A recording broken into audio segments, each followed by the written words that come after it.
Welcome to Legends of Grayskull, the podcast that dives deep into the mythology of Masters of the Universe, with your hosts Matthew Dooch and Sean Scavana. News, reviews, remasterings and more are just ahead on Legends of Grayskull. Hello everybody and welcome to episode not 100. 99.999999999% almost 100, but we are not 100 yet. We are Legends of Grayskull podcast. We are the fan podcast that discusses the history, the mystery, the magic, and mythology of He-Man, She-Ra, Eternia, Etheria, Nordor, Primus, New Adventures, Old Adventures, Ladybird, UK Annuals, comics, mini-comics, anything and everything you can think of with that He-Man, She-Ra, Masters of the Universe, Princess of Power!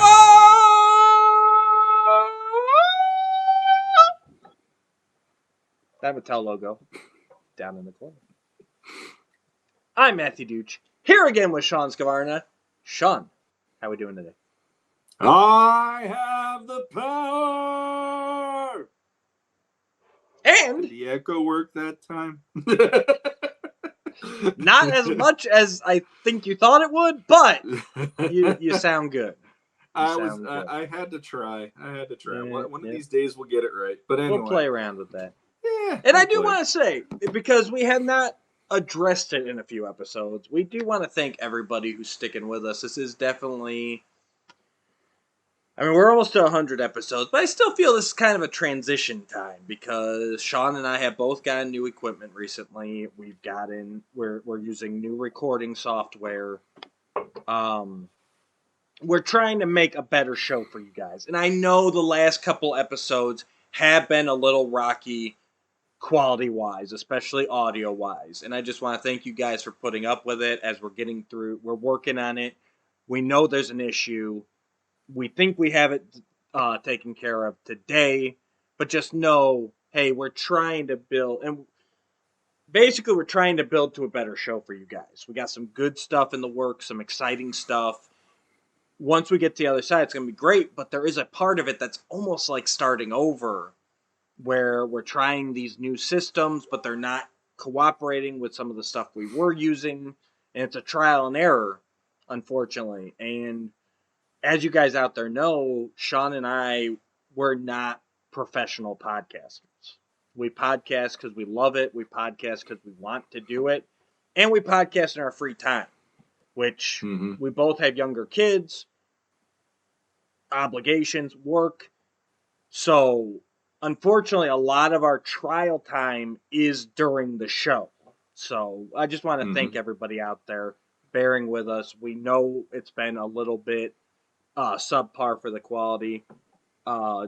Just hang in there with us. Hopefully this episode will be a lot nicer. Agreed. And yeah, we already addressed that at the beginning of the year anyway. You know, new year, new methods and things like that. And you know, the quality, we've been figuring it out, like you said, and I'm gonna give complete cred to Matt for trying to figure it out and getting us to this episode, because he is trying with many different options to get us to be a lot more quality than what we could have offered by just our little for me at least, the headphone mics and stuff like we've been doing for the last X amount of years, you know? Right. And this was the year that finally, because of some offerings we're going to be having, which we'll get into eventually here, we wanted to upgrade and do it sooner than later. So then that way, some of the other offerings can be just as good, if not better quality for our listeners and for the fans. So props to Matt for being the guy that's doing all this stuff, because Lord knows on my side, I'm like, I got a mic and I'm happy. and then it's like, you know, the last couple episodes we had trouble where my mic was not being recognized by my software or by something else. And so, yeah, but like he said, thank you for sticking with us. And we hope to get back to normal or better quality very shortly. Better should definitely be better, and I don't want to ruin everything, but definitely some live stuff that we'll be doing is gonna really get pumped up here once we get all this going. So basically, right now we're just trying to get our basics covered, and then we can expand. Which I think we've got it. So, but this episode will show it. But no, on to the show. We got a big one today. We're gonna talk some toys, some more toys, some toys, and I think there's some toys to talk about. So if you are a toy guy, this is the place for you. Don't touch that dial. I really hope we talk about toys today, Matt. We'll see if we can get to it. All right. I make no promises. Well, I really would like toys. But before we get there, Sean, you pick up anything this week? No, I've been good. It's the week before payday for me because I get paid once a month. So this is usually the worst week of the month for my family, and so I can't logistically do it. But hoping to get in on a pre-order after I get paid, though. We can talk about that if you want. We'll get to that too. Yeah. Well, so luckily for us, how about you? I'm financially irresponsible, so so there's something to fill this spot in the show. Thank God. These I picked up just on a whim. This is I just took them out of the box, and these are the Golden Axe Dead Frame skeleton lizards. I guess I don't really remember them. I remember the Golden Axe game. I don't remember these guys directly necessarily. But Amazon had them for like, I think it was like $20 for the 2-pack. So I'm like, let's take a gamble. Let's see how they. I figured I could stick them either with my mythics or even around my masters just to be creatures. And obviously they are definitely smaller right off the bat. Looks like they're both exactly the same. I'm not gonna hold the tray up because everything's just sitting in there and all fall. But we have a ton of hands. Like they have 8 additional hands, so 10 hands total for each guy. I got this nice weapon and a nice spiky shield. Yeah, and then pretty decent articulation. You got ankle, knee, hip. The tail's got articulation. Wrist, elbow, shoulder, and then the head. And I think, the mouth's open as well. Not bad. So, yeah, pretty good articulation. Definitely slimmer. I do have a Mythic Legion's scaphoid. It's actually not bad. I've got them foot to foot, and like they're close to the same. Yeah, they're the same height, definitely. The bones themselves they're definitely thinner, but like, that's not bad. Not bad at all. But if you have a lizard creature, maybe they do have thinner bones. Oh, he's also got he's got a waist, I guess you would say, and he's got ab crunch. I guess that would be. That's pretty crazy for a creature with no abs. Yeah. And a little bit of a packing foam.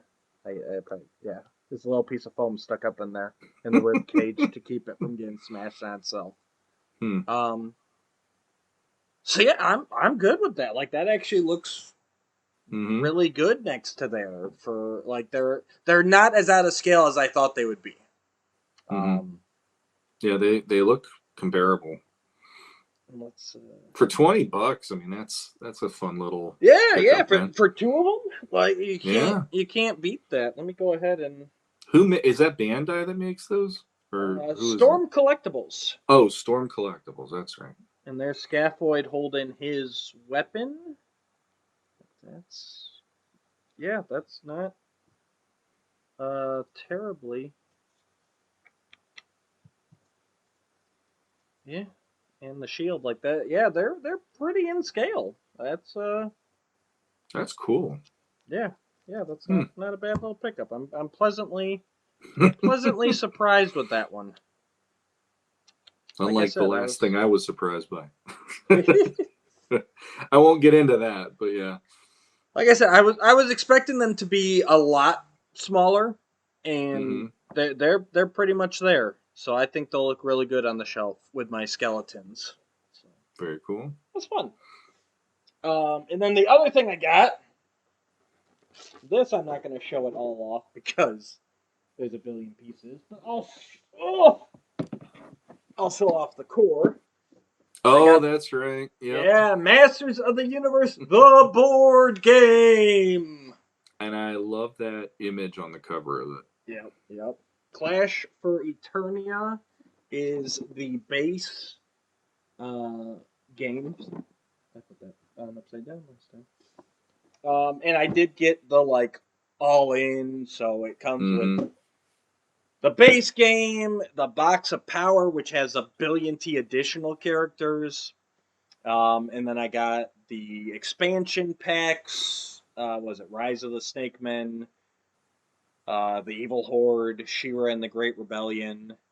I got the Assault on Castle Grayskull expansion, and then I got a bunch of the 3D pieces that aren't necessary, but they kind of add some stuff. Like there's, you can show the rocks and stuff on the map with tokens, but then I actually got 3D ones, rocks, plants, ruins, and the 3D Castle Grayskull. That's pretty sweet. So, yeah, it's nice. It's got the that comes off. It's got the hex grid because you can come up and play around it. And then if you also look on here, it's got platforms. Obviously, your characters are going to be able to go up on because it even has the hex grid up on top here on the platforms and everything. So, and then the drawbridge does open. So, really nice, basic cast, sculpted. You can definitely paint it up if you want to, and it does come with all the little weapons rack, ladder, cannon, flag, weapon trainer, all of that. So, really awesome set. Well worth the money and the wait, in my opinion. I have not had a chance to play it yet, but really, really high quality. I was pleasantly surprised with how the board feels and everything else. Like I said, you got all the tokens and everything. I was going to try and pull out some guys here just to show them off right quick. And I obviously cannot paint at all, but my daughter has seen these, and she has definitely taken an interest in painting, so I think I'm gonna let her take a trial run on some of this stuff. So, so you got Shadow Beast, really nice. I mean, they're plastic, but they're really nice quality. You got Hover Robots, you got Palace Guards, and this is just the base pack. Like I said, the Box of Power has a billion heroes and villains, and then each of the expansions comes with more. So you got He-Man, and then you got He-Man on Battle Cat. So options. Yeah, and there's definitely different things. There's different character cards. There's one for He-Man, and then there's one for He-Man Mounted, which is then he gets on Battle Cat. So nice to focus in on that instead of me. But yeah, Skeletor and Panther, Triclops, Beastman. I mean, they're really nicely well done figures. So, yep. Nice. Very cool. I will definitely I'm not opposed to Aubrey painting them. I'm definitely going to start her with something simpler, and then before she gets to touch any of the main heroes or villains. Yeah. You did what to He-Man? Honestly, I know I'm not much of a. I mean, I'm not a painter. I'm not much of. I am terrible. I can barely paint walls. But I almost kind of want to have her start with Castle Grayskull, because I think that would just need dry brushing, which I've heard is kind of the start there. You know what I mean? So But I'm definitely gonna. She's already been looking up like tutorials and stuff on YouTube, and I'm definitely gonna reach out to some members of the community that I know that are into painting and miniatures and stuff, and kind of get some advice on where to start. But I know I've heard before that dry brushing is kind of like the basic. So Yeah. which I think that's all Grayskull would really need for the most part, is just try and get some, because that green is a good green. It just kind of needs some contrast in there. Mm-hmm. So, yeah, Bring out the details. Those have been my pickups, and like I said, that I love pre-orders. I mean, I know we've talked about it before, but like, well, let me say this: I love pre-orders where they take the money up front. I'll agree with that. And I've done both. I do pre-order stuff from like Big Bad Toy Store and whatnot. But like it always seems like everything hits at once when I still owe money on it. But there's no greater feeling than like you just get a shipping notice or just a random package on your doorstep, and it's like I put the picture up in Legendati, the secret society of ours. Search us on Facebook. But it was 2 massive shipping boxes that just showed up on my doorstep. And, it feels like free of charge. I know I paid for it already, but it's just that feeling like, oh my gosh, I've got all this to tear apart or open and enjoy, and it's great. So, yeah, I mean, right now, for instance, like with if for those of the fans that are into the Mythic Legion stuff, the All Stars 5 stuff is shipping now. I still haven't gotten my shipping notice, but I'm not going to complain about it. I'm just I'm like crossing my fingers it's this week, because I really wanted to get my hands on some of those figures, and then we're going to hit another pre-order here and stuff. And I was thinking about that just over the weekend. Like I'm not really great with cash right now. Obviously, it's the end of the month and all that, and I'm like, but it is kind of nice to know I get Christmas anytime that stuff shows up. And it's already paid for, and I'm not sitting there going, oh, crap, what did I do now? It's like, nope, already done. Don't even worry about it. Right. So, no, I love it. I love just having stuff show up. And then I can even tell my wife, she's like, those are some big boxes. I said, I bought it 18 months ago. Yeah, exactly. Exactly. It's been paid for. We're fine. Exactly. Yeah, like, and that's the fun part. Like when the money is that low, and you're like, crap, this or that, and then all of a sudden something shows up, you get a little bit of a positive moment at least. It's like, things aren't going so great, but I got something new that I can open at least. And then it's like I had that with the Mezco Conan this in like the last month or two, right? And I'm like, I can't wait until my wife sees it at the doorstep and go, when did you buy this? And be like, a year ago. Don't worry about it. It did not happen recently. Same with the Mondo He-Man. Mondo takes your money up front, and I prefer that. So I'm surprised that you haven't gotten because All Stars Street Date is the first. So I didn't do an all-in. No, I know, but traditionally they have all orders filled before the retailer Street Date. Yeah, traditionally. Typically, they try to at least. I'm betting it's on its way, because I know me personally, I have never gotten a 4 Horsemen shipping notice before I get the product. Maybe that's just me, but no, it happened to me the last time when I got the Unknown one. Yeah. That one, I got the email saying it shipped, and then literally like a minute later, I got the thing saying it arrived. Yeah. I was like, are you kidding me? And I went out, and there it was. So, I mean, I know that has been the case. So I'm not worrying about the email. I'm just like, it'd be nice if it showed up this week. So mine is usually like, I get the box, and the next day I get a shipping notice the email from them. Like, I'm glad to know that you guys got it figured out. It's shipped. Thank you.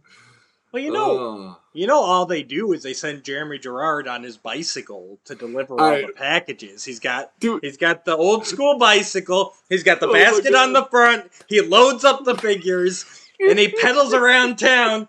Here you go, Sean. Here you go, Steve. Here you go, Curtis. We speculated this like a month ago, and we never shared it with anybody. But now it's on our show, which I love it. And then remember, don't forget the one thing that we have to have in this whole thing is the Mythic Conversations theme song is the song that's playing as he's riding around on that bike, and he's waving to everybody in town. Hi, Mr. Johnson. Hi, Mr. Johnson. Hi, Mrs. Smith. Hi, Mrs. Jones. And it's just like, oh, that Jeremy, he's a go-getter. You know, he's paperboying toys out of his basket.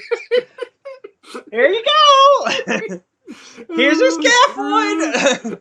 I will say, with my shipping thing, with the most recent thing I'm dealing with, yes, Jeremy's ride on that bike is still better than dealing with what I dealt with on eBay for that recent purchase. So yes, our fans have been clamoring. They need an update on your shipping conundrum. So previously on Sean's shipping conundrum, he had ordered a figure off eBay. Yeah. It shipped. It showed it was at his local post office, and it was awaiting a delivery scan. Yes. And it had been multiple days at this point, but you were trying to give it, I believe, 5 days after your estimated delivery date. And that's where we left the show. So I went to the what has happened since then? So in that time, I did go to the post office twice to touch base. I talked to a supervisor, 2 different supervisors both times, which did not help. The first supervisor took my name, my phone number, my address, and he said he would get back in touch with me. Never did. So then I went to the post office a second time, and they just looked at me and they're like, you got to wait 10 days from when you went to make the last claim, which was on the 10th, in order to file a claim on the website for them to do whatever. I'm guessing it had to do with the insurance. And I'm like, right. So in that time, are you guys going to actively try to get this to me, or is this basically a lost cause? And they're like, they just literally shrugged. And I'm like, that helps so much. So I actually went over to Jesse Arnold's apartment, not this past Saturday, but the Saturday before that. And we hung out for an evening, just, talking shop, watching silly videos and stuff. I get home and I check on eBay and it shows, hey, something just happened. They showed that it's scanned. And I'm like, oh, this is good. This is good. Something, right. They found progress. It's on its way. Happening. Perfect. You're going to show it off today, right? Absolutely not, because the next day, here's the best part. I've never in buying online have I ever had this happen to me. So I'm just kind of like dumbfounded with the whole situation. So the next day I check it because I'm thinking, hey, they're going to say it's going to be getting ready to go out on Monday and it'll show up on my doorstep. Sunday, it shows it's a processed return to sender. And so it's literally 2 minutes from my house, and yet they can't get it to me, and they're sending it back to Connecticut where it was from. And I'm like, what the? And I went in there twice, and they did not help me other than give me the, we'll take your number down and we'll try to get in touch with you. Never did. So after I want to say it was about 10 days or more of me waiting for this thing to finally update. It updates, but then in literally 24 hours, it got all the way up to Connecticut without any problems and showed up on the guy's doorstep again. So I reached out to him, and he and I have been going back and forth. I have to get an update from him, actually. I haven't heard anything from him in over the weekend, because obviously not much to happen over the weekend. But he's trying to still work with me to get it to me, but he wants to solve what happened and how it won't happen again. So we'll see what happens there. But I've never had this happen to me in my collecting life to this point, that it's been this much of a cluster to try to get a package that it literally was 2 minutes from my house. And so and it's like, I'm not even blaming the seller. The seller is kind of, he's got a little bit of he has a little bit of a history in the collecting community. There's some people that find him to be a little divisive, perhaps. I am finding him to be at least helpful, trying to get me, my what I bought from him. But I am in that whole thing of, okay, this is already a situation where I'm having this much trouble. If he can't get me something to resolve it soon, I am just going to say, okay, I'm done. I just need my money back, and I'm going to call it a day. And it's the whole Dorothy. I guess I should have never looked farther than my own backyard. So that is crazy. It has been one of the worst transactions I've ever had on eBay and in general, and it's not the guy's fault, in my opinion. It is my post office just being completely idiotic about everything.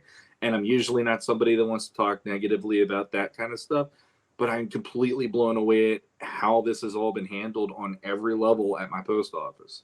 Yeah, so I'm very underwhelmed by this. I'm actually nervous to order anything, thinking I couldn't get that one, and that's the only thing I've ordered in like a month. What are the chances of me getting anything else right now? And so he didn't say that there was any like damage or anything to it, or he sent me my address back when we were messaging each other, and he goes, "This is where it's supposed to go, right?" And I'm like, "That's exactly where it needs to be." And he didn't say there was any damage to the package. He didn't say there was any damage to anything. The fact that literally they find it at like 10 o'clock, 10:30 on a Saturday night, and then they send it to the sender again. I'm like, and I love how eBay, they put on it that the item was received. I'm like, yeah, it's received by the person who sent it and took my money. Exactly. How does that work? Oh, and like eBay's policy is you got to work with the sender anyway. So I'm sitting here going, I'm jumping through every single hoop to get this thing, when I'm really just like, is it going to be worth it to me at the end of the day when I finally get this? It's like, well, hopefully it'll all be worth it. At least we know where it is. It's intact. The seller is talking to you. He's working with you, and So stay tuned, guys, for the next update of Sean's shipping conundrum. For now, let's go to some stuff that doesn't make me get frustrated. Fair enough. I would like to point out right quick, I did get some more artwork hunting, and eagle-eyed viewers may notice that finally, I like that it showed up on camera, because finally, after 3 years, it's got to be at least, right? Because we've been doing the show for 3 years, so probably more. No, I want to say whenever the show started, as in the Netflix show, not our show. Right, so that was, when was that? 2018? That was 2018. So we're about 5 years now. Yeah. I have had going on 5 years. A piece of original Sean Scavarna art, and I never had the place to put it, and I finally got it framed up. It is that She-Ra on Swiftwind up there. It's beautiful. And I got it right above my He-Man and the Master Universe, the Filmation. It's actually the VHS Magic Window cool topper. I think it was supposed to hang from the ceiling. I framed it, but it's supposed to like pop up. It's double-sided, and it would hang in the video store from the ceiling. Gotcha. And then, of course, on the other side, I got my Emiliano Santa Lucia prints of the 20 years of He-Man and the 20 years of Skeletor. And, of course, a Snake Mountain poster behind me. So I'm digging it. It turned out how I wanted it to. I've got 5 amazing pieces of art as my backdrop. So, isn't it crazy with those Emiliano pieces to go? Yeah. That was 20 years of He-Man, and we're on 40th anniversary. Yeah. It's 20 years ago that was made, and I feel freaking old because it literally felt like I blinked and I missed the last 20 years from when 2000X hit all the way up until now when we're doing this show. All I was thinking when I hung them is we need a 40 years of He-Man and a 40 years of Skeletor. I would not disagree with that, actually. And originally when MV Creations got the license for the comic and to do like posters, lithographs, all that. Yep.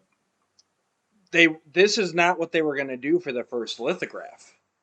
They actually wanted to do a heroic warrior and an evil warrior lithograph, and do every character that had been released thus far.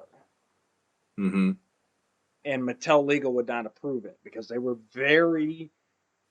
I mean, that's ultimately what's, not to go into a huge change, but that's ultimately what sank the comic, unfortunately, was the fact that Mattel Legal at the time would not allow anybody else to throw a character out there first before they got a chance to.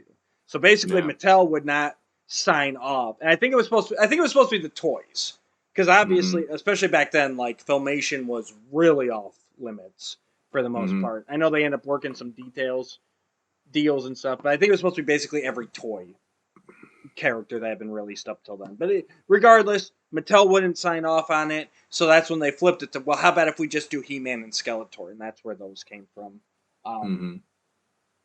And while obviously I would love a poster with like every warrior, evil and good on it, like I'm kind of happy in this instance because I think these are amazing pieces that we might not have had if they had actually approved the original concept. So yeah. Well, it also it's awesome to see how many versions we've had. If you don't know, or I mean, the 2000X line for both characters in general brought us so many freaking variants that could have filled up a whole lithograph by itself without even getting into the vintage. Well, and a lot of them are, especially on the He-Man, because, and for those who don't remember, those who weren't around during 2000X, if you look, there are twice as many He-Man variants as there are Skeletor variants for the 2000X, because Mattel had this thing where there were only evil warriors in every other wave. So you'd have wave 1 was evil and heroic. Wave 2 was heroic only. Wave 3 was evil and heroic. Wave 4 was heroic only, so on and so forth. So, yeah, in every wave had a He-Man and or a Skeletor.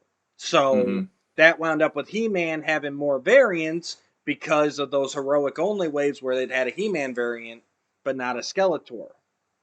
So, yeah. Interesting. Yeah, dumb. It's dumb. Say what it is. It's dumb. I never knew that. I never caught that until you pointed it out. Now I'm like, yeah, I could see it. And that's what, I mean, just, and not just the variants, I'm just saying the variants for there, but like, so after the first 2 waves, you had twice as many heroes as villains. You were still waiting, because there's only three of each, you know, in each wave. 3 good and 3 evil, but then they're almost like half waves, really, where they just released 3 good guys and no evil. Like, we could go down a whole rabbit hole. Someday we will. We'll get there. It's on the list. Deep dive into 2000X. So, I was almost going to go to toys, but we have an email. Oh. Simba's guard. Yes. Okay. If I can figure out how to work my phone. There it is. There it is. There he is. Simba's guard, Tony Moore. Regarding episode 99 3/4. Dear Matt and Sean, I thoroughly enjoyed your review of Masterverse issue number 2. You gave such an in-depth review that I felt like I had not even read the book. Bravo to you, and shame on me for not paying closer attention to the story I was reading. I actually mistook Adam for He-Man at first. I can see why. Like, Adam was definitely in a battle armor He-Man armor, so. Definitely. However, I did manage to pick up on the Aladdin vibe they were going with for Jitsu, as well as how the Man-at-Arms story was taking inspiration from Revelation. I have no idea how much a gold Kruger is versus Earth money, but if it's the same as $1, King Randor pays Orko very well. I would say I would think gold Kruger is supposed to be like the dollar equivalent. So, but I also think Eternia is just a richer world in and of itself. So, I thought Zodak was planning to make Prince Adam of his universe suffer. If he attacks another universe, wouldn't that draw the attention of another cosmic enforcer? Although for him to even enact a plan, I lost my place, Tony. I'm sorry. Although for him to even enact a plan, he would first have to deal with the sorceress, who I'm sure, given what the next issue is about, will show more realities to dissuade him from taking any rash actions. Okay, so I didn't even think about that. That could be a cool little plot twist if he goes to attack another universe's Adam and another universe's Zodak steps in. Mm-hmm. But like him, I don't think it's gonna get that far. I think Sorceress is gonna talk him off the ledge, basically. I feel like if they do that with the story, it's going to make it a bigger story than it can for the issue count we have. Because isn't it only like 2 more issues, or is it 6 issues? Nope, I think it's 4. So if he starts doing that, I feel like you definitely need at least 5 issues to see something more. That's like we're at the halfway point. Right. Things are changing up, but I don't think it can change up so much that it's going to go off the rails like that. But who knows? Because again, Tim Seeley with the multiverse one, that one, I did not see that coming at the end. And when I found out how he wrote things, I'm like, oh, that's why that worked the way it did, and it didn't stick the landing. So I will say potentially, maybe you're onto something. I'm not going to say you're not. But if it goes there, I don't think there's enough runway to make that stick the landing for me. Sure. Well, we'll see. Good point. If I'm wrong, Zodak had better not hurt Battlecat. I hope not either, but that would be a really easy way to hurt Adam. So that's true. Definitely watch out. Cringer's definitely on the chopping block. One last thing regarding Masters of the Multiverse. I did like that story, but I felt it did not stick the landing. That and Anti-He-Man killed Battlecat in issue number 5. It took listening to Tim Seeley's interview on Council of the First Ones to even understand what he was going for. Mm-hmm. As always, gentlemen, thank you for your time. Sincerely, Tony Simasgard Moore. So, basically, you and him are in the same wavelength. And so I'm not really, like, listening to Tim talk, it's like he has no ill intentions. Just, like, he has a very different method of coming up with his stories. Yeah, and I mean, everybody works their own way. I'm not going to say that's a bad way or whatever, but that miniseries just was like, how did it felt like that should have been something set up from the get-go in order to get there, and you could have had little snippets in between building towards that ending, and it not being so what the hell happened here. So that's what I'm asking for more than anything. So, and that left a really bad taste in my mouth after reading that. And I know there's a lot of fans who enjoyed it out there. I'm not saying that you're wrong in that, but for my taste specifically, that was not the kind of an ending that I liked. I felt like it could have been built towards, and then you could have celebrated the ending instead of it just being something that came out of nowhere. I can agree completely. All right. Thank you, Tony, for writing in. If anybody else wants to write in, feel free. It's logpod85@gmail.com. We always enjoy a good email. Mm-hmm. All right, Sean. Absolutely. Let's go look at some toys. Toys. Toys. Toys.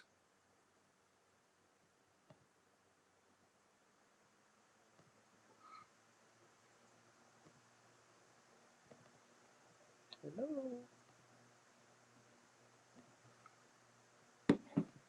There we go. All right. So the line's ending. The line is ending. Origins, Masterverse, done. It's all done.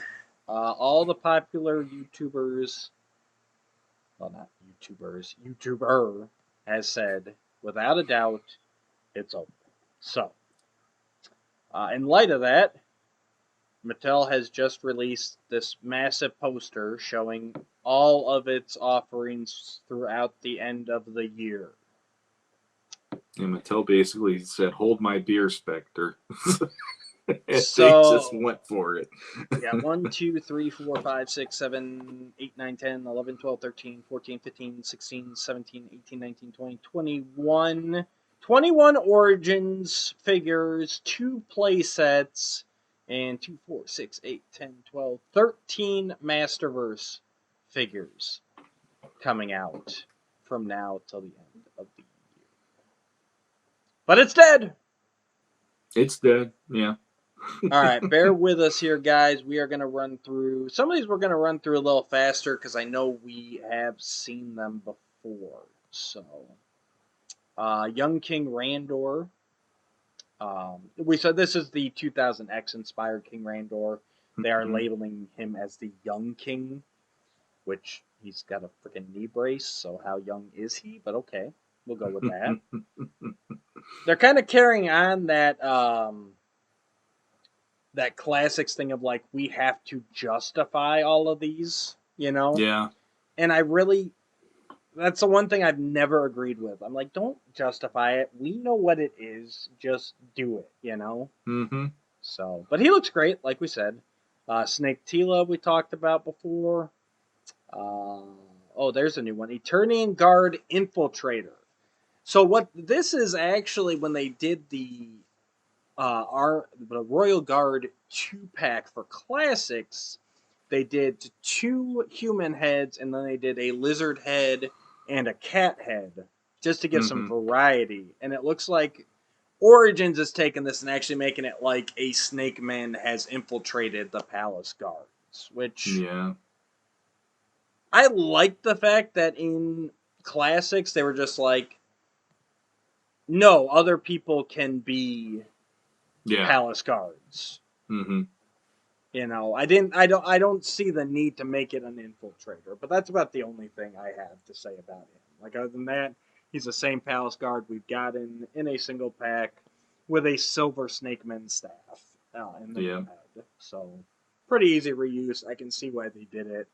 But yeah, I think they could have just made him a single packed guard.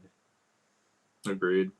Yeah, I mean, I would have still eaten up getting some of those when I was a kid, but now it's like, army building with them just doesn't appeal to me the same way that the villains do.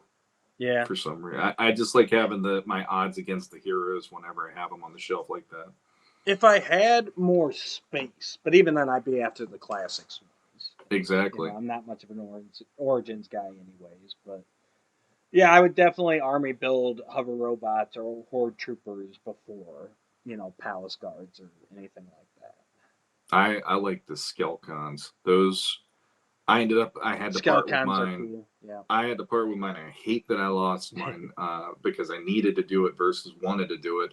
But those were ones where, man, if they had those as single packed versions, man, I would have gone in for a bunch of those because they just look cool next to Skeletor, just flanking him and making him look like, okay, I have evil warriors, but I also have these bad mofos. Right. It's like, oh, crap. So next up we have Slamurai, who I believe we talked about before, correct? We talked about him when they did the other reveals recently. Yep. So he still looks like Slamurai.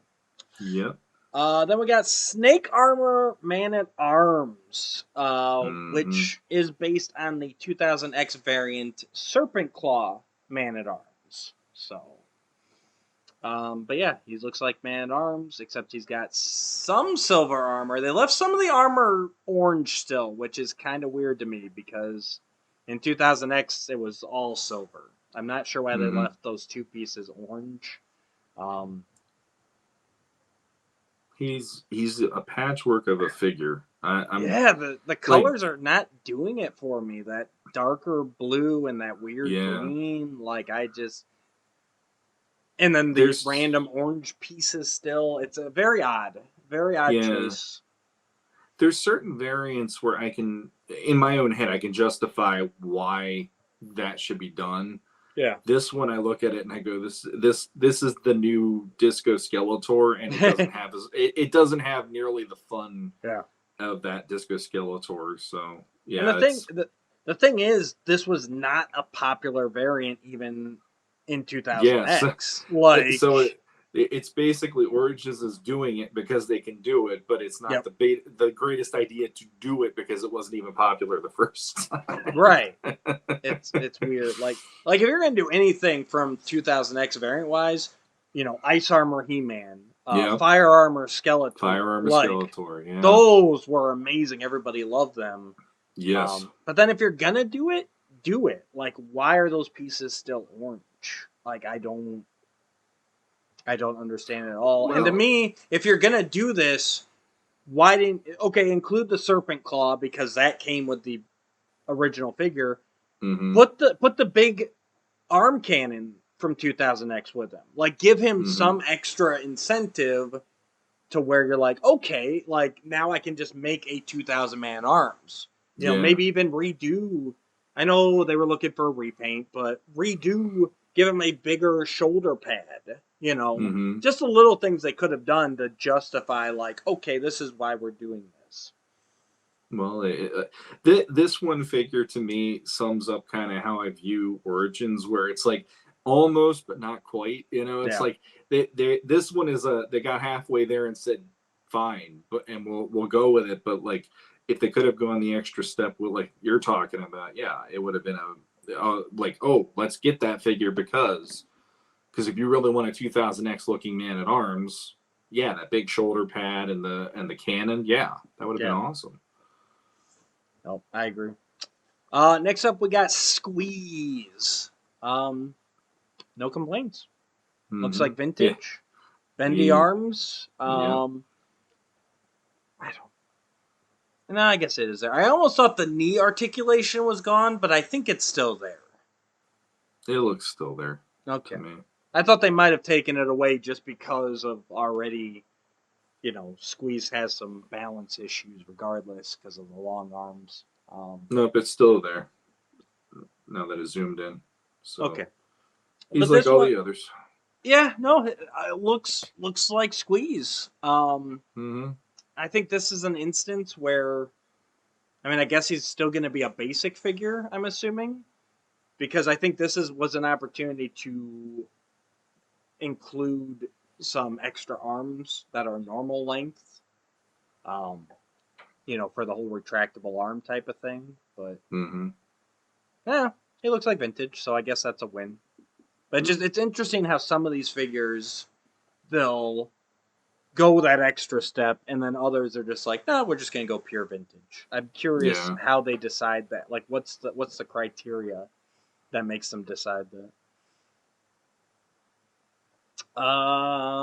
Speaking of just like vintage, next up we got Spike-Lore. Like this one, I actually had to look at it a few times, like, especially that first picture with the white background there. Like, I looked at that, and if it wasn't for the trident arm bending, I would have swore that was the vintage figure. Like, that is a perfect recreation. Absolutely. But they did take away instead of having the completely straight arm for the trident to do its in and out feature, they did make it to be swappable tridents, one extended and one in. Again, I think an extra regular hand to get that filmation look. To me, it's a no-brainer here. Like, how much can that one hand cost that you can reuse from any figure you have out? And that, they did it with classics, right? And that was something I thought was pretty cool. It's it definitely made it like an extra bonus to the figure that you knew when you were a kid. Right. And this one, it's like, I know I have heard people that they're not happy that the action feature is missing from him, so he can't recreate the original thing. And it's like, okay, if you want to take that away, then put the extra hand in. That would have been a nice little something too. So right. But like if you're looking, if you lost or had to give up or whatever your Spike-Lore as a kid, and this was one of your favorite figures, Origins is going to do you proud because it looks so identical to it. I'm the same way. I had to look at it a couple times and go, oh yeah, that's Origins. Right. So, yeah. No, it's a great recreation. Next up, we got Snakeface, and this one will be a deluxe figure. We have seen the packaging for this, and he is deluxe. And I know I've talked about it before on this podcast. I'm not sure exactly why Mattel considers some of these figures deluxe and some of them not, but but he's kind of the same thing. He's got the clothes. How would you call that? Clothes snake retracted head and the snake out head. Mm-hmm. I guess is a good way to say it. And then he's got his shield and his staff. Yeah. And it doesn't. It doesn't look like the snakes on his body come out though. Because the vintage has the chest snakes that come out too.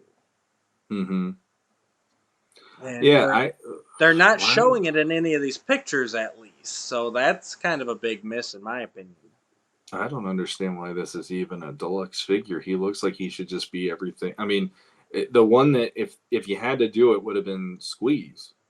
Because, right, and then you can get the extra arms. Exactly. And it's like, I don't see why he's deluxe, but I don't make these decisions. I'm wondering if they just don't have the extra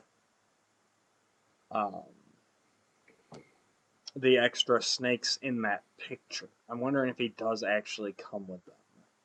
That's about the only thing I could think of that would make it if he does have the other snakes on his chest that pop out. That or, and this I'm sure is not the case because they don't have photos of it. It would have been kind of cool if you would have had a couple of palace guards that were literally looking like stone. Yeah, that would have been neat. And then even just boom. Yep. And they could have made them even like the Castle Grayskull for Classics has the spacesuit, but it's hollowed out. They could have just done something like that, so you don't you're not able to even move them. But like here they are, and boom. Like the old Wily Cat, the original ones from the Thundercats line. Yeah, like a PVC or something, where here it is. There's no articulation. They're supposed to be stone. It's it all works with the concept. Okay, real quick, I did look up. I'm not gonna have it on screen, but I looked up on my phone because they did reveal him in the packaging. And the snakes do pull out from his body. So that's why. That recreates that look. So that's why he's deluxe. So he's got two heads and he's got that extra tooling of the movable snakes. Mm-hmm. All right. My apologies. Mm-hmm. Ignore everything I said for the last 5 minutes. All right. We have Dragon Blaster Skeletor up next. I loved Dragon Blaster as a kid. This looks like a near perfect recreation. So, kudos. It looks like they made the lock bigger too, or that's just my imagination. So maybe kids today won't lose as many locks as we lost as kids. Yeah, they didn't even have it like the dragon literally is still on his armor. It's not like he comes off or anything. Yeah, no, he looks exactly. Classics, they updated it. They gave him more teeth, a little bit more personality and everything. Yeah. Yep, nope, this is completely molded to the armor. Yeah. That's like what I said, you'd expect if you saw it. Yeah. It's just, again, it's one of those things that's like, well, why couldn't you take a page out of Classics book and make him be... come off and be a figure. Even though that one didn't have any articulation really when you took him off, but he still came off and he was actually a dragon. So I'm sorry, guys, if it feels like I'm talking down about these, but I'm just like I said, they've done a bunch of things that are like, oh, we're gonna up this or up that, and then they do this where it's like, yeah, we're good with how that is. It's just weird.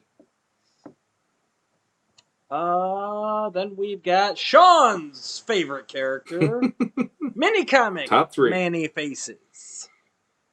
Yeah, and I personally, I'm one of those people that I like him to be more, I'll say Caucasian colored. Yeah. Than because I'm not gonna say skin colored, but it's Caucasian colored.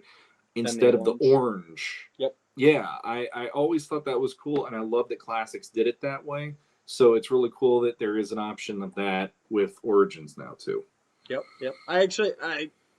I can go back and forth. I actually think I prefer this color scheme for Origins compared to the first Origins. And I don't know if you noticed, but those are actually new faces. They are not the same faces that were in him before. He's got a more gritty barred teeth thing, and the robot is more of a skull. Yeah. And the monster, it's.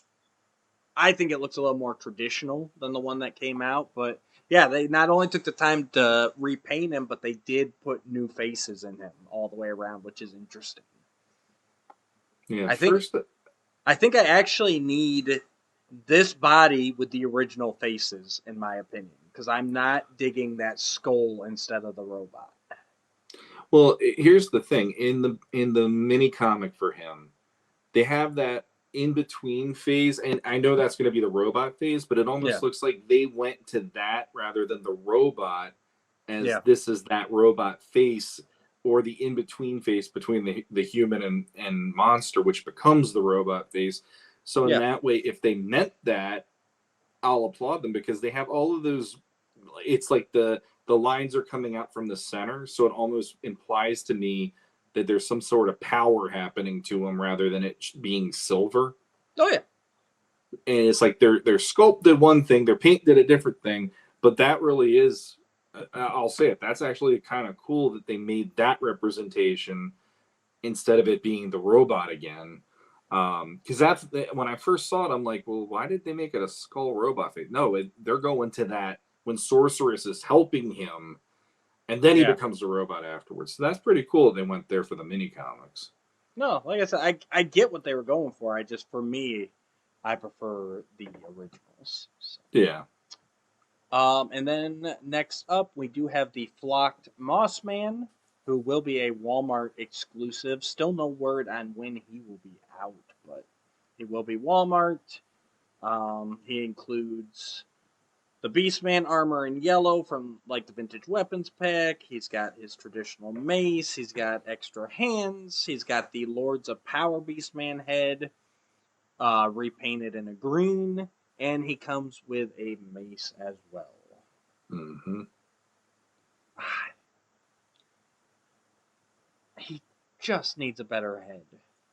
Like, I know broken record now, but like ever since Classics, it's kind of been the pattern to do the repainted Beastman head and then a more Mossman-esque head, an individual head. And instead they doubled down here, giving us 2 repainted Beastman heads. One of which isn't even flocked, so it sticks out like a sore thumb on top of the shoulders. So, this one for me is like, I'm for starters, I only know one Mossman fan, and he's not me. But on top of that, it's like you're doubling down on the wrong thing, and it would have been kind of nice to have him with his own personality, the way they did with Classics, because they went for like the 2000X-ish kind of vibe there, and if they're going 2000X with other characters, they could have done it with him too. Exactly. Real quick interruption, I just had to save my snake armor He-Man because my dog started licking and chewing on the foot. So. Oh. Yeah, that was almost bad. All right. If I heard you go, oh my God, I'll understand. What is wrong with you? Alright, so after Mossman, we've got Skeletor and Screech 2-pack. The bird is very vintage, just like the Zor we saw. And the Skeletor is repainted to darn near perfectly match that vintage art on the Skeletor and Screech 2-pack. So that was interesting. Yeah, this one surprised me because this image here is probably my favorite of any Origins image I've ever seen. Skeletor, and he's got Screech on his arm. Because it looks just like that box It, art. it looks like it just like the box art, which you never could recreate. And again, you know, like for as much as Matt and I usually aren't the most, you know, Origins excitable, it's like this is one of those situations where I'm like, Origins in some ways does have a leg up on the vintage for me because you can get them into those kind of poses because the articulation allows it. And that shot right there is like, that's how if I had that 2-pack, that's how he'd be on my shelf. And I would just think that's badass for the rest of my life. And I'd be happy with that. So, yep, he's actually kind of tempting just for that reason. It's like, I saw it, and the instant I saw it, I'm like, that is a cool idea. Mm-hmm. And I do like those colors too. On Skeletor, it actually pops. So they look very nice. All right, then we've got the Skeleton Warrior 2-pack. As we've seen on much of his box art. Yeah. Yes and no. I mean, it's been on a lot of the box art for sure. It has, but I'm actually shocked that they went there finally, considering that. I mean, the line has had its surprises for the fans. This one, for me, even as a not fan and casual observer, I was like, holy crap, they finally went there. Yeah. And, of course, they glow in the dark, which instantly makes them tempting. But yeah, these I might actually pick up. I think they could look really cool next to some figures. So, well done. Then we've got the Rulers of the Sun 3-pack. If you thought we didn't know anything about Origins, I really don't know anything about these guys. So, Zapman is in yellow, Kick 2 is in white, and Holographo is in orange. From what I've seen, these guys look exactly like their vintage counterparts. So, again, one of those situations. Honestly, I was looking at these the other day, and I was like, man, if they would have done these in classics, I would have eaten them up. And I don't care about the actual figures. I'll be like who they are as a character, but with not custom pieces, but if you even had fodder pieces, and you could have some you know, like I don't want to say African American because they're returning, you know, but you know, have some representation, have a little bit of something other than just here's a lot of white guys as He-Man's boys for the most part, with the exception of, you know, a very few. This would have been really cool. Again, I think it's just a misstep to me of. And I get Rulers of the Sun, like some of these figures didn't even come out from what I understand. Like they were only prototypes. I don't know if any of these three were, but I know some of them were. But again, like bump it up a little bit. Stop trying to just recreate the vintage. Like I don't know about Holographo. He looks like he just got a freaking waffle on his chest. But I was thinking that. But the other two, like Zapman and Kick 2, like they could look pretty cool if you just tried to update them a little bit, give them a little something, even make them a little more masters, you know, furry boots and stuff. Like I don't know, I really wish that they would take these guys, like in the Masterverse line where they have Sunman and Pighead, and they like reimagine them. They look pretty badass. So, like, why can't we do that in Origins where it doesn't have to be that drastic as those Masterverse ones, but just try and do little tweaks to kind of make them a little modernized, a little updated. Yeah, I don't know. I don't have any owning to the Rulers of the Sun in any way, shape, or form because I only knew of them. But again, it would have been kind of cool. Until online, like I never knew anything about them. So. I heard about them somehow. I don't remember how as a kid. I knew they were out there, but since they were cross lines, it was one of those. Well, it isn't gonna. It's gonna feel close, but it won't be the same. And I didn't get into it like I did with Masters and stuff. But then next up we have the Snake Men bundle. That is 4 figures in one pack. You got Snake Armor He-Man with some new green accents and a chrome power sword. You've got a blue Ratlore with a Cobra Khan hood out head, you've got, and it looks like 2 Cobra Khan bodies with King Hiss heads, one painted red and one painted green. Again, great idea to do random Snake Warriors. I'm not sure how I feel about the bright blue one.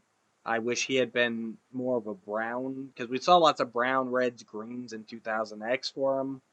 But that's about my only complaint. Otherwise, this set looks great. We're curious to see how much it retails for being a 4-pack. But I think you probably could have left He-Man out of this pack, especially since his single card release just came out. If it just been a 3-pack Snake Men, that might have been a little bit better on the budget. But yeah, it makes me think that they should have probably just done the Snake Armor He-Man this way.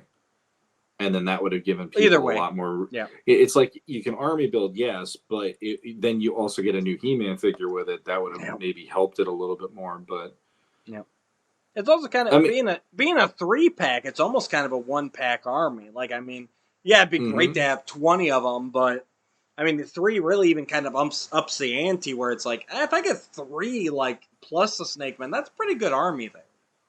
Absolutely. Yeah, I mean, in classics, we just had him, literally, He-Man and King Hiss, and that was it. And then you had to get that other 2-pack to fill out more Snake Men, and it's like at least here you got 3 options. So that's pretty cool. Look great.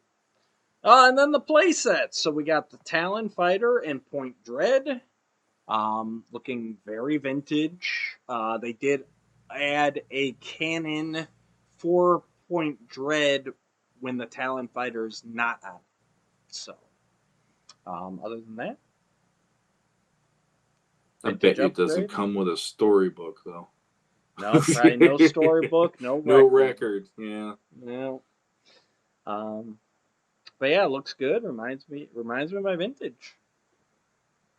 I know I'm a broken record at this point, guys. Well, I mean, you're looking at a line that literally is trying to look like the previous line from our childhood. It's really hard for us not to keep saying it looks like vintage. It really does. And it's like I said, the articulation on these, they do surpass vintage for me, at least because of what I'd like to do if I had these figures. I would like to have them in different poses than just squat and just, arms up and down and all that. Right. But the conceit of the line is they want to make it look like vintage, so we have to keep saying that. Yep. And then they don't have broken down pictures of it on here, but there is Snake Mountain as well that is coming. This they have upgraded a little bit. They've got more of a peak over the gate. And, of course, the snake, you can put it in 2 different positions. You can either put it like the vintage one, where it's like the snake striking whoever walks up to the gate, or you can shift it the other way and it'll wrap around the mountain, more Filmation style. And then for the cave down at the bottom, they did add some moss or red tendrils, just a little bit of atmosphere. And I have not seen the inside yet, so I'm not sure what they've done on the inside, unless you saw something somewhere. The only thing I remember seeing was the Bone Throne is in it now. Yes, if I remember, and that maybe to me the was table. Like, I think both of those made it in, and that would have been enough for me to go. Like, I'm not the biggest Filmation guy, but even I would like a Bone Throne and the table at least, because that's iconic, for Skeletor. That's his little place to come up with his new scheme or find the MacGuffin of the week. So on that level, it's pretty cool that that's included. Absolutely. All right, so there is your Origins. We're going to take a quick break, and we'll be right back with Masterverse. Nice. All right, everybody, welcome back. We are trudging on with toys. We just finished up Origins, and now we're into the Masterverse offerings that Mattel has thrown out at us. So first up, we have the Merman. I can never do a merman voice. Takes too much phlegm for me. Yeah, or I have to drown myself. But I can't do it for very long. But yeah, we got Merman. This is his classic look in Revelation. I believe that's what they called them. So he's got both eyes, no scars, and he covers up his nipples. Yeah, I mean, other than that, it's basically built off that same Merman that we already had, except he's got the extra armor, and this one's got the corncob sword, where I believe the other one only came with the trident. So, yeah. If I was gonna buy one, I would probably buy this one personally because I think the armor looks way better. I still think it was a missed opportunity. See, guys, I'm not just critical of Origins. Like these ones here, where the difference was like I lost an eye and I lost armor. Why wasn't this one released? You could have released this guy with a second head with the scarred eye, and you've got both the figures because you can just take the armor off. Yeah, I agree completely. It like this one to me is almost like just put something in at the end, you know, like. And granted, this is the first one we're talking about, but it's almost like the last second thinking of it, I guess. Yeah. No, I know other people who aren't thrilled either about this one. They just feel like, what was the point, you know? Yeah, it's that easy repaint because I do think he's a slightly different shade of blue. I think the other one's more green, but like at the end of the day, and like it could have been the same figure. It's close enough, and then people who wanted both looks could have just bought two. But I get it that you have to have some of these easy repaints. I do like that armor though. It is nice looking armor. Absolutely. I like that. I like how it works on the back and everything. Yeah. No, not a bad merman at all. And even his boots, the shins have that the little pieces that come up that make me think of the sea monkeys from back in the day. So yeah, but again, I agree completely. They could have killed two birds with one stone on the initial release with that one. Right, exactly. Next up, this one I'm actually really excited about. We got Grizzlor. And I really like how this is done. Me, especially being a Filmation guy, I was never... I like the vintage Grizzlor figure, don't get me wrong. But the hair was always just hair, you know?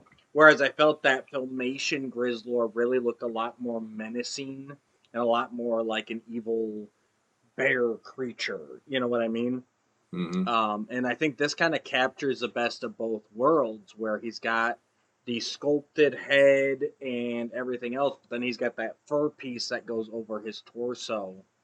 And I think he looks really menacing. He's got the Horde armor, he's got an axe, alternate hands, and a green energy bow. So yeah, this one, I think it's funny. We're going from the ones that wowed me the least in the beginning, and I think we're going to get into the ones that I'm more interested in talking about as we go. This one for me was okay, but there's something still. It's the Mossman thing too. When you put that alternate head on the new Origins Mossman, it's going to look kind of weird that here's this plastic head on top of the rest of a flock body.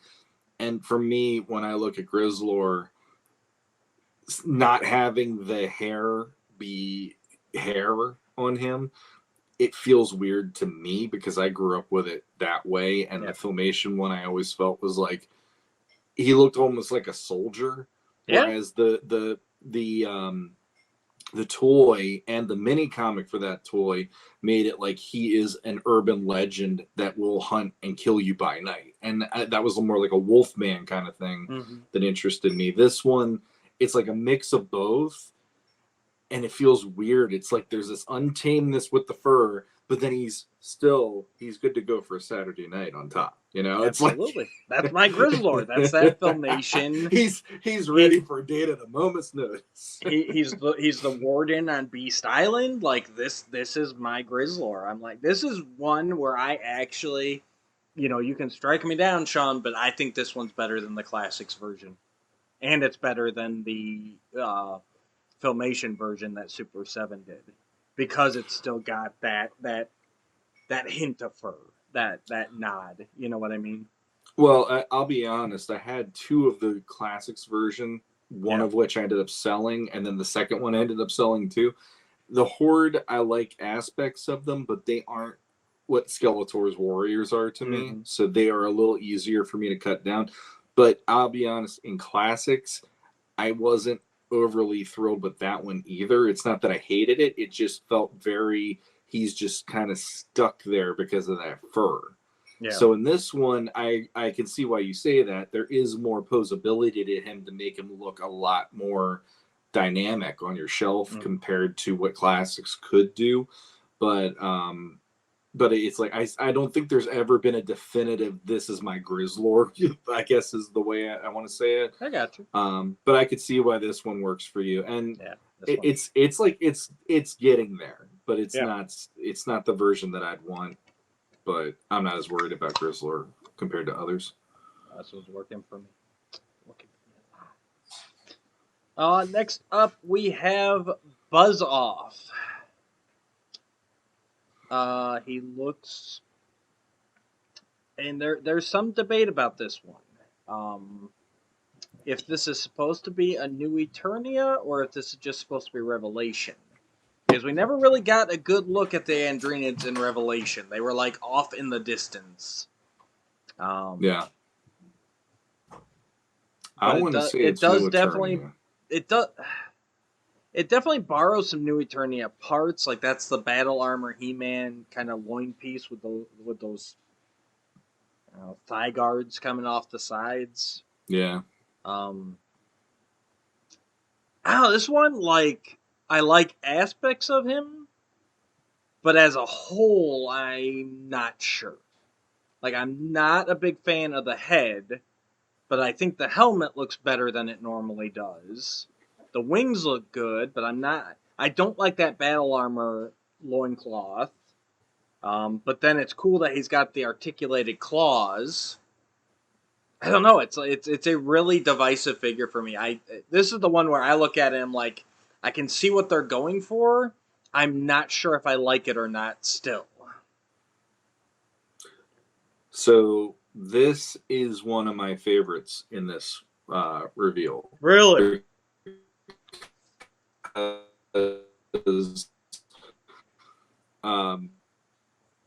2000X got me on the ball, got the ball rolling with the different body types. Sure. So I like with Classics, I have Buzz Off, and I appreciate that he is more vintage-esque than not.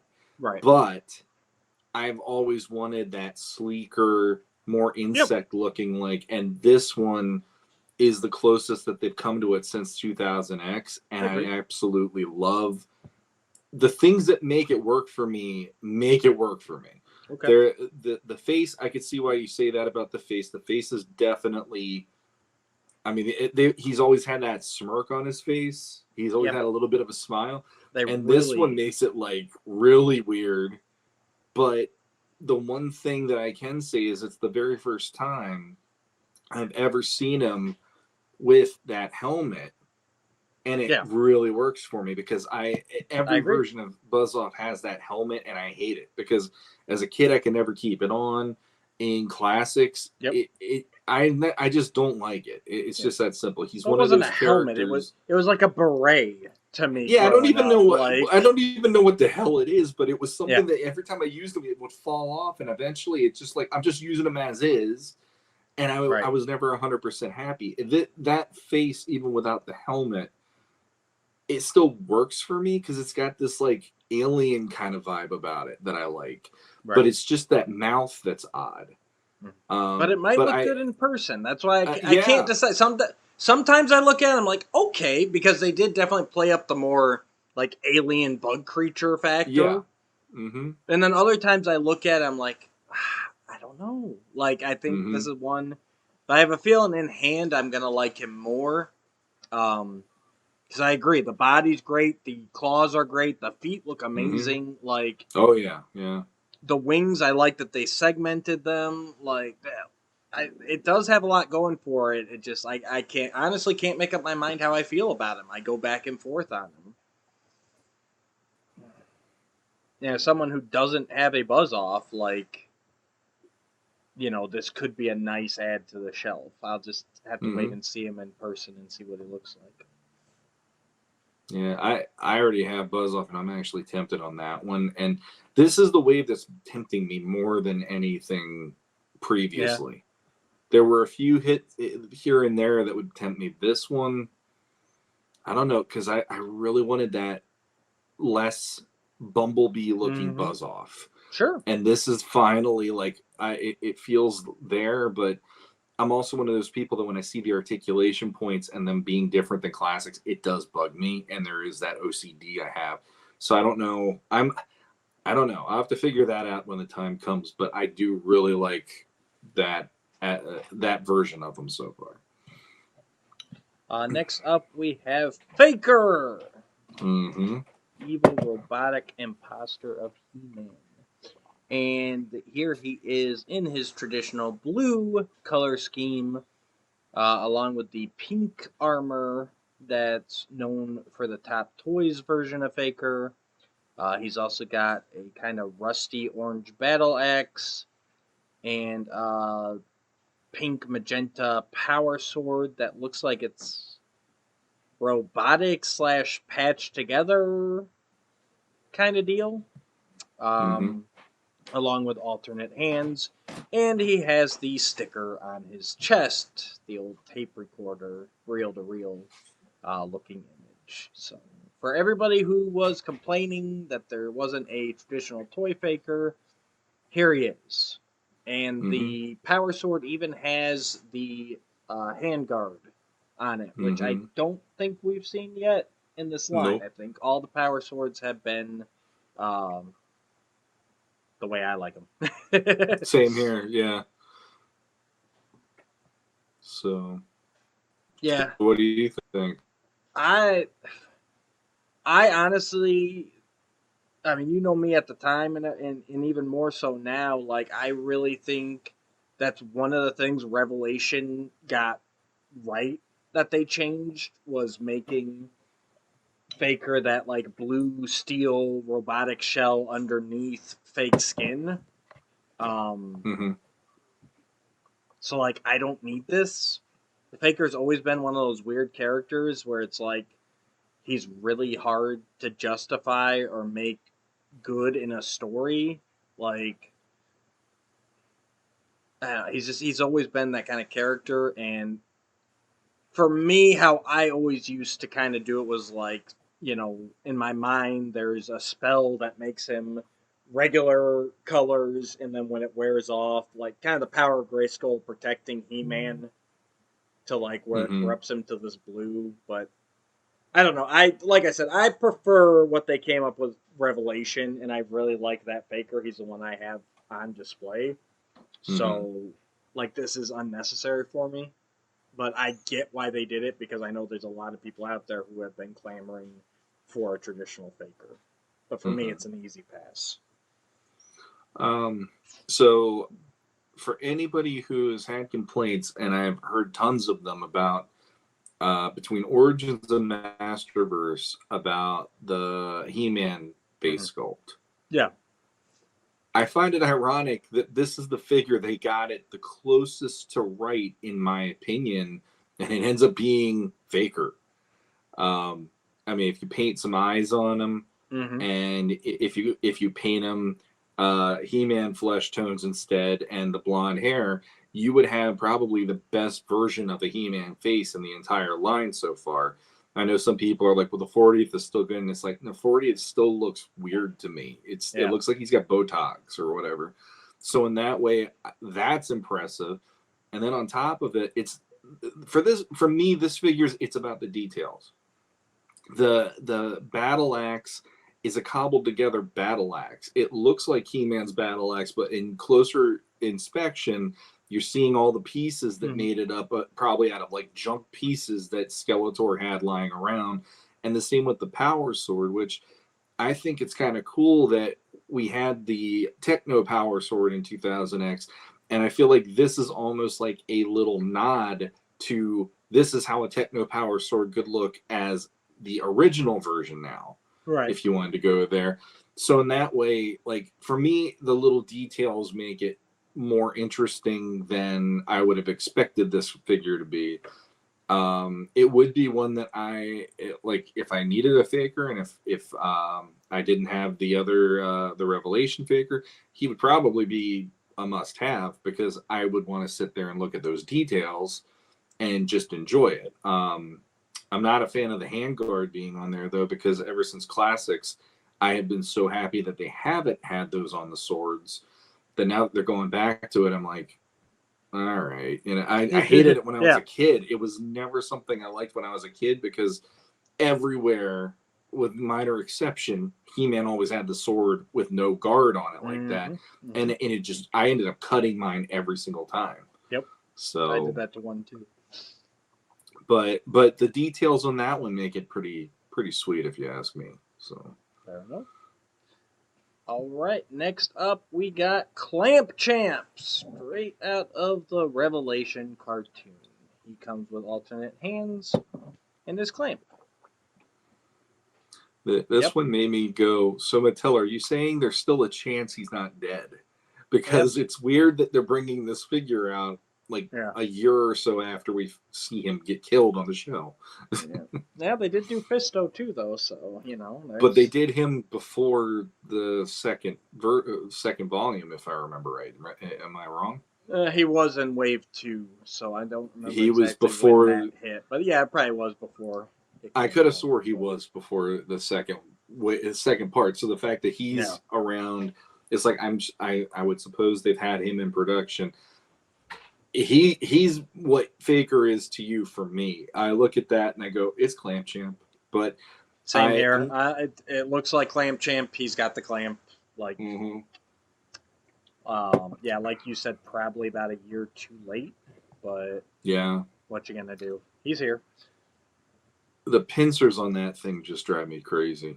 I feel like it looks like a beetle. I think it's supposed to. I think so, but when I was a kid, those original ones felt like they would just walk you. This looks like if you had the right amount of leverage, you could pop those things open and get the heck away from the guy, which would ruin his name to begin with. So I'm not a fan of how they've done that, but it's Clamp Champ. That's all I can say. It's you know, if you like him, he's there. If you don't like him, then you it definitely looks like there is some articulation on the clamp, but I don't think it's going to do its full. No, there's no way it does its full action. You can see the sides on that last picture. Because technically, those should come all the way back and fold all the way back. Yeah. But it looks like you got like a little bit of a action. Yeah, he's there. And then we've got Horde Skeletor. So the Skeletor that we've had released with a new loincloth, a new cape, and a repainted Havoc staff. And a new head, I think. See, I was going to ask you about that. I don't think it is. But I know I've seen people online swear that it is. And unfortunately, that is not a figure I've gotten to unpack yet. So he's a new. That's a new head. I would put money on it right now. I'm pretty sure it's a new head because the Revelation one, it didn't. This looks a lot different to me. There's a wash or something on it. Oh, it's definitely painted different. I do not disagree with that. I don't think it's a new sculpted head, though. I think it's just a different paint job. Let me look into it. Let's see. Yeah, I was trying to see because I've got my bin right here. I was trying to see if he was on top as well. Look how professional we are. We are professional. Yeah. All right, Master vs. Skeletor. Here we go. Yeah. See, I don't think so.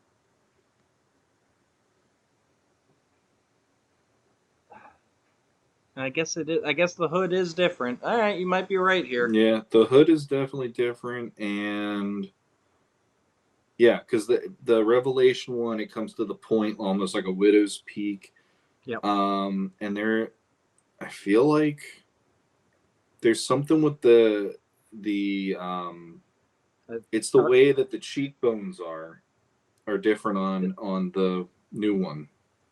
Yeah, I think So they might have I think based the it, eyes might be a little wider too. yeah, yeah. So it's a new head sculpt at least, which honestly, out of what they've done so far, it's like Faker. It's like that's the best Skeletor head sculpt they've given in Revelation or the Masterverse line, as far as I'm concerned. The cloth goods are interesting, and I mean, people wanted this version since seeing him like that on the show, so they're giving the fans what they want. I think it's cool that the Havoc staff has the translucent, the skull on top of it this time. It's like you could cobble from this with the other one and probably make like an ultimate Skeletor figure and have the best of what you want, maybe, if you want to go there. But yeah, for me, it's like I love the head. The head looks great. The Havoc staff looks cool. But then the rest is like it's not completely Skeletor though. You know, it's like it's very much Horde Skeletor. So yeah, it's very much just it's that other easy repaint, you know. Mm-hmm. Mm-hmm. And that brings us to darn near completely new parts in Prince Adam. Yeah. This is the Revelation version, very, very, very thin. Mm-hmm. The outfit from the show, he's got the power sword Revelation style that if you've collected this whole line, you have like 72 of them by now. But then he also comes with the translucent, glittery, glowing, I have the power transformation sequence power sword.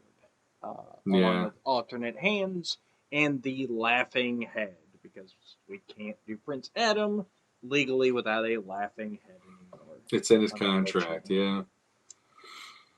He looks exactly like I'd expect. It's a good looking figure. Yeah.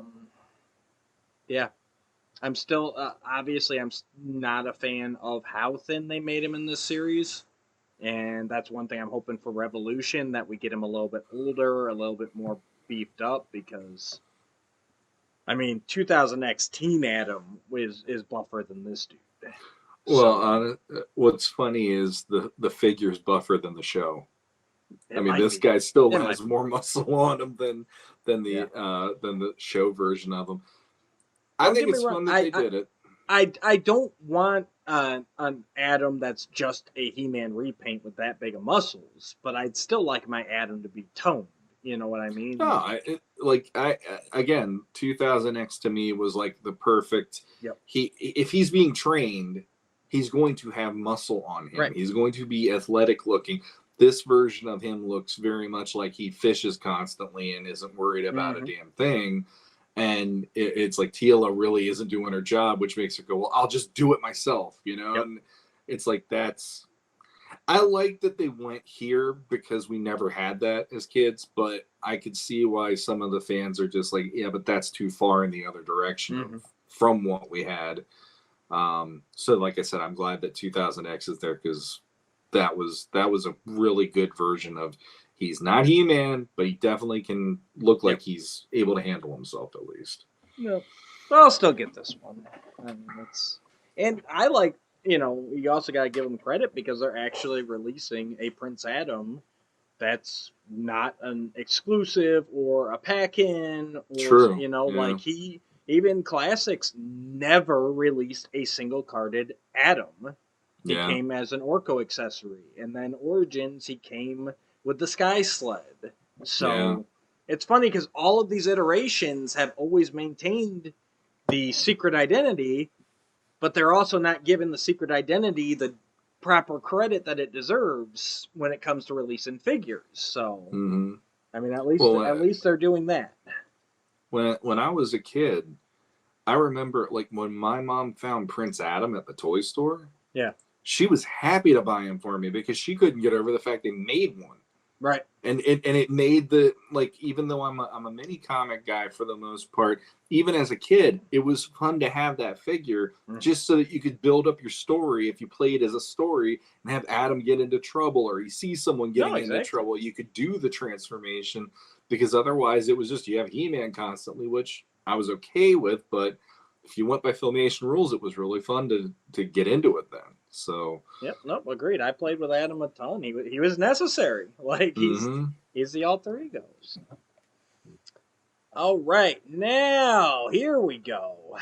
We've got Web Store. Brilliant colors on this one. That nice deep blue with the purple armor. He's got the extra appendages, a la 2000X. He's got alternate hands. And he's got his grappling hook and a gun very similar to his vintage gun, but it actually, I mean, I doubt it actually shoots, but the grappling hook sticks in there and comes out, so you can emulate the shooting feature. This is the one that I saw that just knocked my socks off the second I saw it. I have to have this, especially not having a Classics Web Store. This is a perfect stand-in. This one, I love the head sculpt is new, and it's one of the most chilling looking head sculpts on any of the villains so far. I mean, it really, like, there's a nightmare fuel quality to that face. That open mouth, I mean, that's beautiful.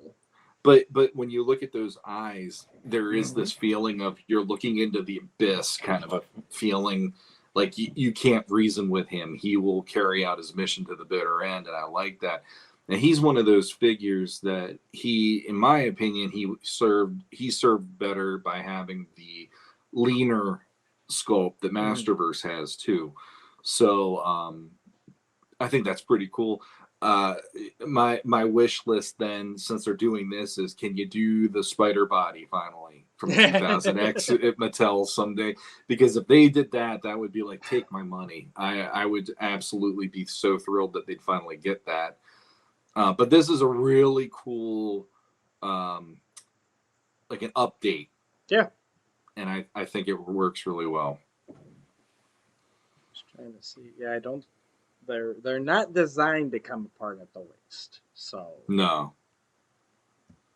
But yeah, no, he's great. Like I said, he's just a quintessential Web Store. You know, there's, like I said, I can get him. I can put him on my shelf. He's Web Store. No ifs, ands, or buts. You know, I mean, they just knocked out of the park. Sculpting on that head is so good. And next up, we've got what is speculated to be a Target exclusive. There's been no confirmation of that as of last I knew. But it is the New Adventures Skeletor. Excuse me. So we've got the traditional Skeletor that we've come to know and I love from New Adventures. He's got his souped-up Havoc staff. He's got his removable helmet, extra hands, and his fabulous red cape. And again, this is one that the sculptors just really knocked it out of the park, getting all the cybernetics and that weird deterioration around his skull. Because the New Adventure Skeletor, they have always definitively said, like, this dude's face is rotting away. You know, you can see the back of his head where it's still that healthy blue for him, and then it goes to that green to the yellow skull. And don't get me wrong, 2000X floating skull, you know, origin for Skeletor is cool, but the idea that, like, this dude's face is just melted, that's also a really cool origin. So it's metal. It is, and it's great detail throughout. And like you said about Web Store, I think these New Adventures figures, they look really good with the leaner Masterverse body type. They look better than how they did when they first were released back in the 90s, because that was too slim. But I think this is the right aesthetic for them, especially like cartoon accurate. He looks very good. I'm impressed that the sculptors did this, and this is one of those. I'd imagine that they could reuse this probably with another New Adventures figure somewhere. A lot of it. Like, I mean, the hands, the gloves, the legs, the feet. Yeah, absolutely. Probably even the loincloth. But yeah, like again, this is why the line confuses me. Both lines, because you have this, and you're getting all of the sculpt of all of the intricacies here, and it's pretty darn good. Yep. And then you have other stuff like snake armor, man at arms, and it's like, I don't get it. I still don't understand the logic here, but I mean, I'm still pretty impressed with this figure. He's not one that I'd have to have, because I am a very like pick and choose guy on New Adventures. I like Optic, I like Tuscador, but Skeletor, it's like I like that they did it, and we just got the New Adventures He-Man too. Yep, he's hitting targets now. Yeah, so it's cool that you got the Skeletor to accompany him finally. But I think they did a really nice job. Like the only one that I think works better than this is Classics, and I feel like this is a run for Classics money, even with what they could pull off here. Absolutely. All right. Next up, we've got the Deluxe Ram Man. And this definitely has to be New Eternia, because you got the more vintage looking Ram Man design, but then he comes with some armor and a couple alternate helmets that are very early concept art inspired, extra hands, and his signature battle axe. Yeah. What you think, Sean? I was pretty impressed with this one. This is the first time I've seen a Ram Man where I honestly feel like he looks heroic. Yeah. Typically, I feel Ram Man, they usually either play up the bulkiness or the not being as bright. Because like in Classics, he has a very definitive face, and I like that face. But if you saw that face, you'd go, this guy probably couldn't tell you 2 and 2 makes 4 if he gave it a good shot or whatever. Whereas, but he looked very like, if he's on your side, he will bring down mountains for you. With Classics, this one, it almost feels like he could be the main character of Masters, right? Which blew my mind when I saw him. I like a lot of what I'm seeing. The legs are, I guess, rubber possibly, because there's like a fold to the way the legs are, which that makes me slightly nervous because of Snout Spout and other figures in Classics falling apart and deteriorating quickly. Hopefully they're using a better rubber on that. My big problem with the figure, and it's something I can't unsee, is the wrists. Yeah. Those. It almost seems like they're not. The hands aren't pushed in all the way. It could be that, and if that's the case, and you can meet the hand right up against the guard, he really visually is probably the best of one of the best, because there is one more that I would say is a really, really good one too. That bugs me, but other than that, he is amazing. And if I didn't have a Classics Ram Man, I would definitely be putting this one on my shelf. Yeah. And I honestly might put this one on my shelf anyway, because he looks really freaking cool. Yep. And I like those alternate heads. Right. You can easily throw the alternate head with the armor over it, and, turn him into the Juggernaut, basically. Yeah. This is another one like Buzz Off, where I go back and forth on him. There is definitely some great things. They did not play up the bulk factor on it, but I am curious to see. I saw the same thing like you did on the legs, where it's actually like a sleeve over his legs so that you have the articulation, but the spring legs still stay whole.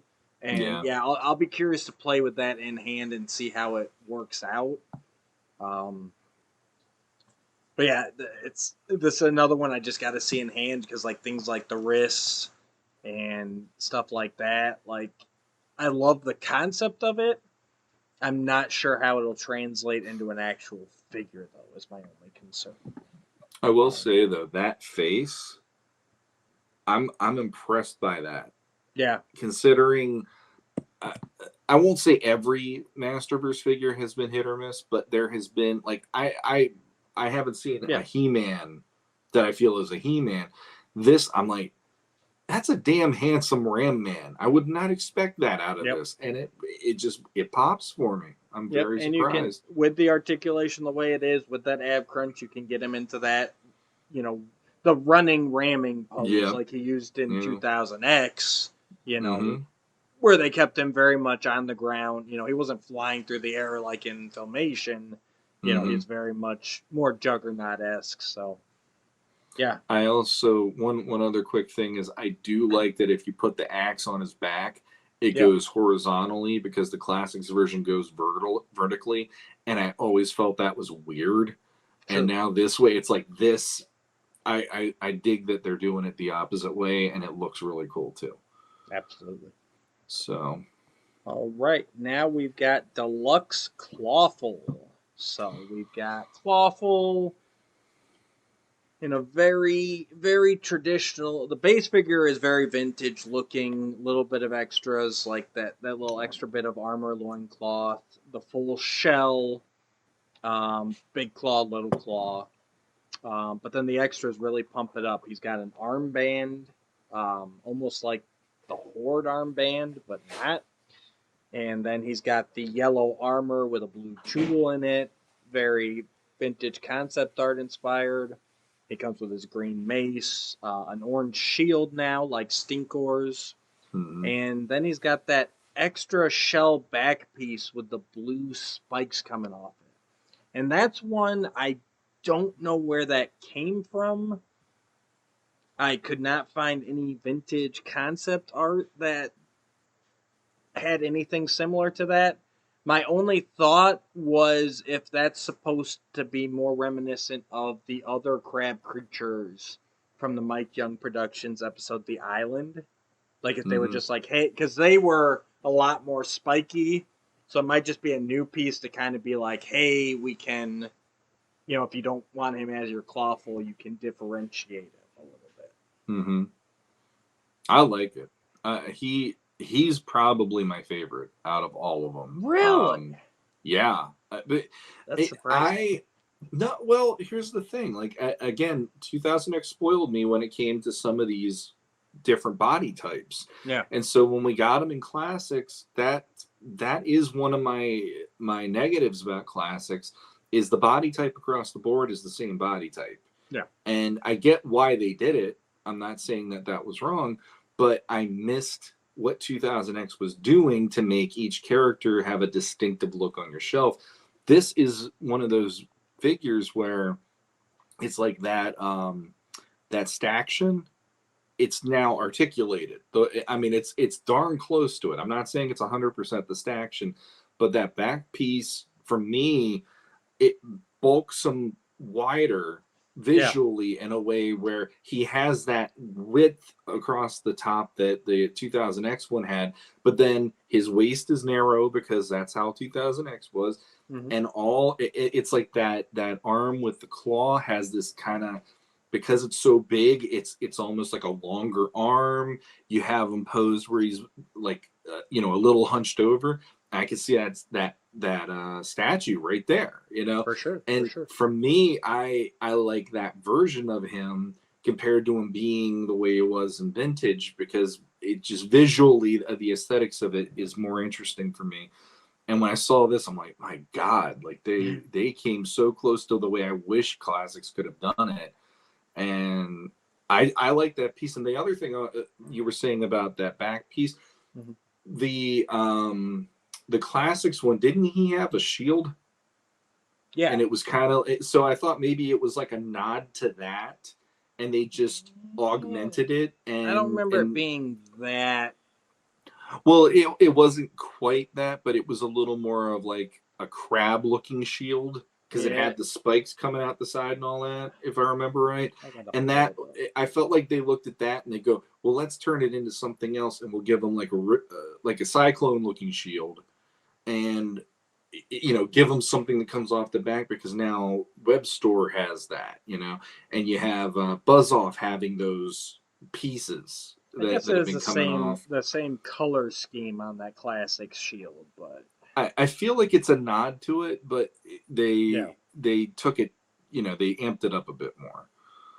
But I was completely shocked when I saw this one. I'm like, he is my favorite out of this whole wave, and I'm okay with Clawful. I don't dislike him or like him. He's kind of there typically. Yeah. I enjoy him and I enjoy the action feature, but I really dig how they did this one. Yep. Fair enough. All right, now we've got Deluxe Slush Head from the New Adventures line. Did not expect that one. No. I mean, that is usually where they go after Skeletor for the evil mutants, but I really didn't expect them to go deeper than He-Man and Skeletor. So, but he comes with the traditional slush head body. He's got the domed head. He's got a regular head. He's got 6 hands total. He's got his weapon. He's got his Dr. Octopus tentacle arms. He's got his backpack. And he's got some sort of a... I don't even know what that is. Is that supposed to be a brain or something? Like this pink domed alternate head? It looks like it's a brain, or I wasn't sure if it was like a jewel, but it looks more like it could be a brain, I guess. Yeah, which can swap places with his regular head, and then his regular head can ride in like a pod attached to the tentacle arms, which... Like, I don't know where any of this came from. If this was vintage concept art for Slush Head, I know the cartoon never went into anything like this. So, I don't know, but it looks cool. I gotta admit, like, the whole thing with the tentacles, and you could put it with the other headpiece and stuff. Yeah. It's like, it makes me think of Krang, or it makes me, like you said, Dr. Octopus. Either way, it's like you buy this figure and it's like you get a half a figure for free with this, and that makes it really fun. So it's an unexpected surprise. I'm still not the biggest New Adventures guy. I like Optic, I like Tuscador, and that's in classics. But this is definitely fun enough that if I was into this line, I'd probably be tempted, just because that bonus part is fun. Yeah, for sure. No, he's a great looking figure, great homage to the original toy, and offers something new as well. Yeah. And like I said, this Masterverse body is just designed for these New Adventures characters, it feels like. And I believe last up, we have the oversized Whiplash. So again, you've got a very traditional looking Whiplash body, head, tail. You've got the classic orange spear. And then you've got all the new stuff. You've got alternate hands. You've got a torch with a flame effect. You've got an extra loincloth, extra armor, a helmet, and an axe, which all go back to the early concept art. And if you throw that on him, he looks basically like that vintage concept art that we've seen many times over the years. Or you take it all off, and you've got a pretty decent Whiplash base figure. So what do you think? As the concept art Whiplash, I love it. If I were to get him, I would put all that extra stuff on him and make him another Caligar. I'm not a big fan of the Whiplash. And a lot of it is the feet. And I get that we've used those buzz-off clawful feet many times already in this assortment. But, like, those are Whiplash feet. Like, how could you not use those feet here? To me, I don't know. I guess for me, though, I just equate those three-toed feet to Whiplash first and foremost. Mm-hmm. But here they've swapped it out for very different feet. So, like, he looks good. I just feel this one. I have the classics Whiplash, and I feel he's perfection. So, like, this one is going to be subpar. But since he has all his extra pieces, I put them on. He looks amazing, and he can fight next to Whiplash. Or maybe even I take him heroic. Like, that could be something fun, too, is take that armored up one and have him be the heroic Caligar. Mm-hmm. And the torch effect, that's really good. I like the flame. I like the torch. Probably give it to my Mossman, because Mossman was always depicted in vintage art holding a torch for some reason. I will set myself on fire if I'm he was always holding a torch. It's the weirdest thing. The most flammable one, and he's always holding a torch. He meant business. If he got caught, he's not going to let them catch him. Yep. He might have gotten caught for a minute, but he's going to just he's the kamikaze spy. I mean, for me, my opinions on Whiplash. Typically, I like the extra features, like you said. Yeah. I think those are great. I got to see some of the concept art that's based on, actually. And I feel like the concept art still, it's good, but it's like the concept art still took it even further than what they did here. And it could have been an even more interesting looking character. Well, I think the problem with that is, though, once you go as far as that actual concept, you don't turn that into a Whiplash. True. Like, if they were to go full concept art, because I get what you're saying, because he's not 100% there, even with the extra pieces. But I don't see how you convert the 100% to a Whiplash. So then you are just releasing a new character. So I get why they pulled back what they did. Because the Whiplash, when we were kids, was more toned down compared to that concept art, because that concept art had like spikes from his head all the way down his back. I love that. If they made the figure like that as a kid, he would have been probably higher on my list because he looked a lot more terrifying. Whereas this, it never really grabbed me as a kid. Even it still doesn't. His face, I still feel like looks like a bulldog or something. It looks like a dog's face more than Whiplash.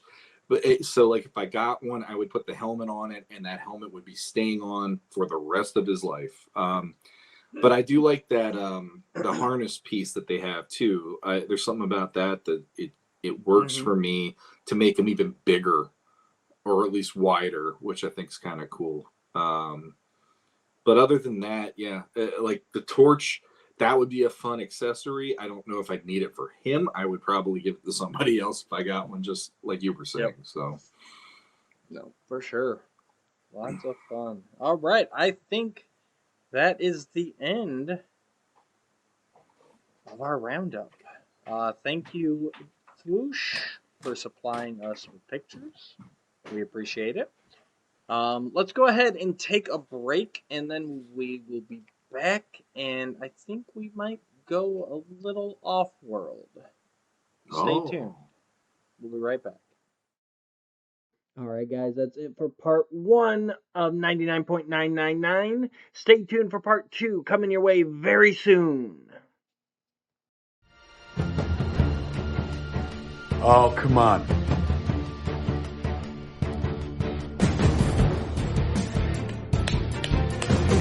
Oh, rock! Oh, bear. Oh, bear.